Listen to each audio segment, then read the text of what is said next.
Gardening is not necessarily an exact science. Sometimes we don't always have an explanation to give. Let's take the example of an aphid attack. Why is this plant attacked by aphids while the one right next to it, of the same species, is not? Well, here might be a very small explanation.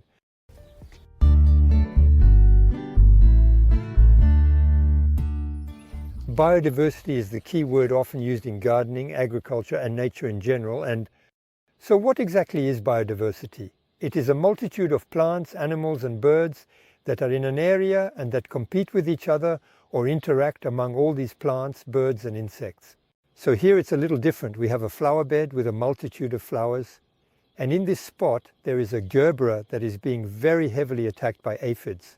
So if we observe this gerbera, it is attacked by aphids while the others right next to it, or all the plants on the periphery, have no aphids at all.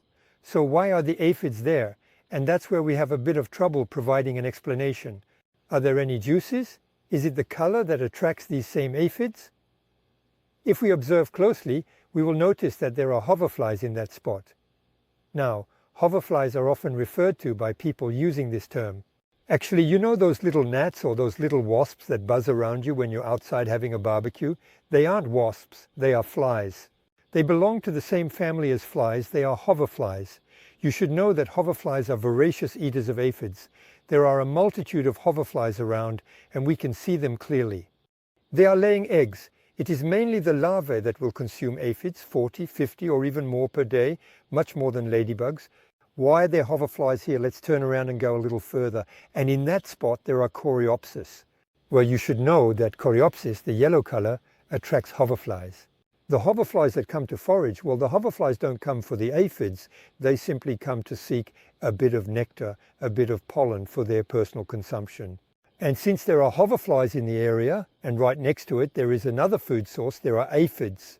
Thanks to this biodiversity, to the diversity of these plants, we will be able to naturally fight against aphids, thanks to coreopsis, thanks to surf.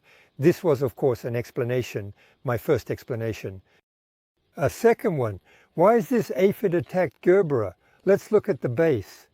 We can see that at the base there are ants, and this gerbera is probably planted next to an ant hill.